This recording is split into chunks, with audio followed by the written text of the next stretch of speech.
Now I have another story you might find a bit amusing, but it wasn't at the time.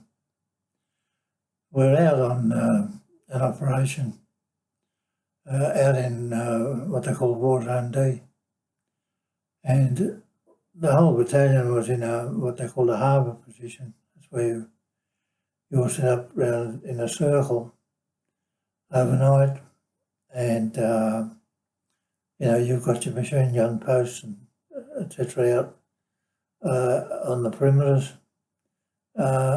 ready for enemy attack or anything like that.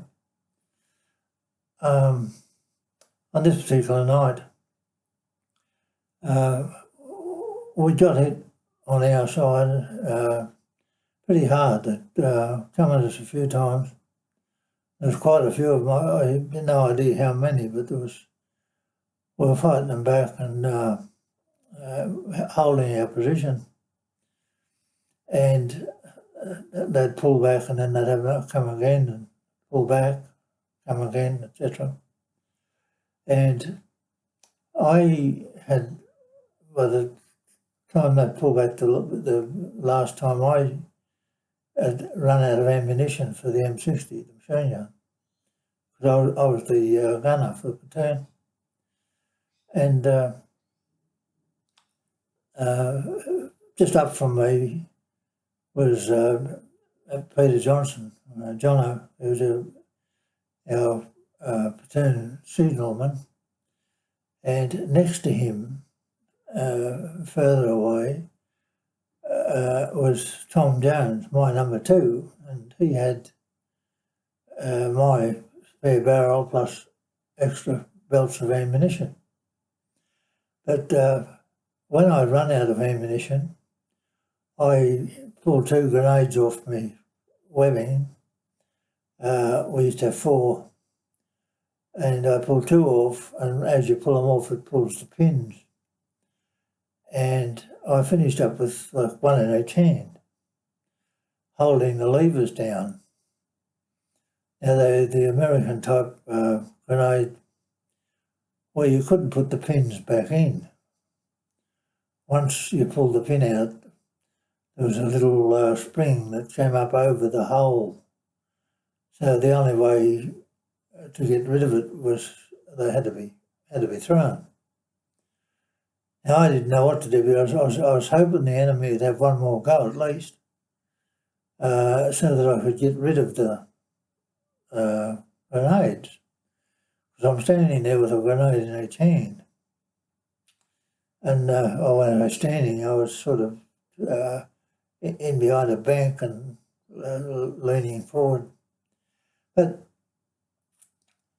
I whispered in the dark to Jono, Peter Johnson, to get a belt off Tom Jones, my number 2, and bring it down to me.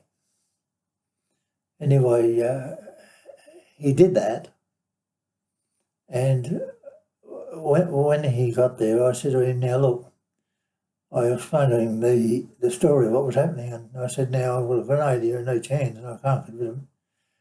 And I said, if I throw him, well, you lose a month's pay if you fire a shot or set off an explosion for no reason. But I said to him, put the belt on the machine gun, and when I yell out contact, I said, start firing. And which he did. And as soon as I yelled out contact, he started firing, and I yelled out grenade and threw both the grenades one after another out into the bush, and they exploded. And I took over the gun and Peter just ducked down, and everybody started firing, and I even looked up. I saw that our platoon commander, the lieutenant, was out with his pistol firing. There was nobody out there. They'd gone, but I had to get rid of those grenades somehow. And I was telling some of the guys over at the clinic years later that, I'd have been looked a bit funny standing up in Veterans Affairs asking for a pension with still holding 2 grenades with the pins out. Which brought on a bit of a laugh. Anyway, that was just another, well, not funny at the time, but I told the guys what happened, and we all had a bit of a laugh in secret about it. We never ever told the platoon commander or any of the hierarchy.